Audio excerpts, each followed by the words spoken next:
Assalamualaikum warahmatullahi wabarakatuh, sahabat Risalah ID dimanapun kalian berada. Semoga kita senantiasa selalu ada dalam lindungan Allah subhanahu wa ta'ala. Oke teman-teman semuanya, dalam kesempatan kali ini kita akan memaparkan satu kekuasaan yang menjadi sumber kebinasaan. Tapi sebelum itu jangan lupa di like, jangan lupa di komen, jangan lupa di share, dan jangan lupa di subscribe agar kami kedepannya lebih semangat lagi dalam membuat konten-konten kisah-kisah Islami inspiratif. Kekuasaan adalah amanah dari Allah. Ketika amanah itu dikhianati, maka ajabnya tidak akan tertunda. Dalam Islam, kezoliman penguasa bukan dosa biasa. Ia adalah dosa yang dampaknya meluas, menyentuh ribuan bahkan jutaan jiwa. Setiap air mata rakyat yang terzolimi akan berubah menjadi saksi di hadapan Allah subhanahu wa ta'ala. Nomor satu, kekuasaan adalah ujian paling berat.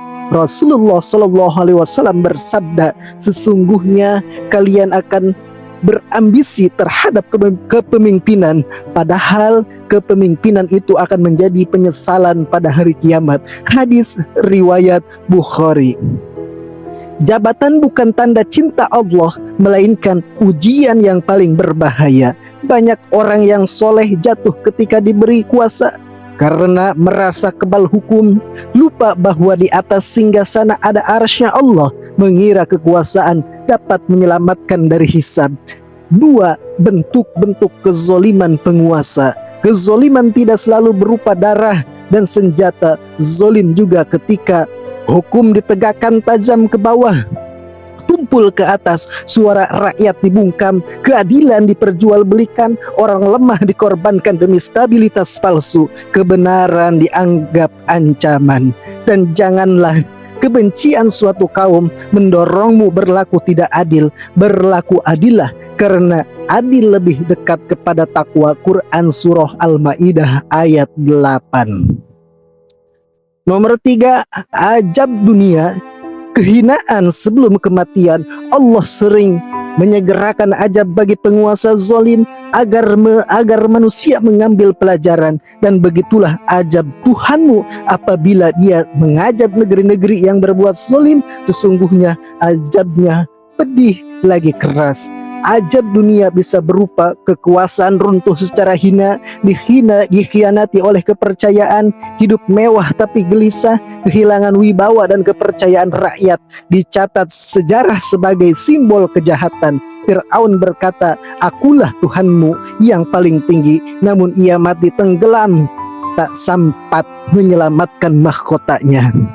Nomor 4, doa orang tertindas, senjata yang tak terlihat. Rasulullah SAW mengingatkan, takutlah kalian terhadap doa orang yang dizalimi, karena tidak ada penghalang antara doa itu dengan Allah subhanahu wa ta'ala. Hadis riwayat Bukhari dan Muslim. Doa orang tertindas tidak perlu pengeras suara, tidak perlu panggung, langsung menembus langitnya Allah subhanahu wa ta'ala. Mungkin hari ini mereka diam, namun di malam hari air mata mereka berbicara kepada Allah.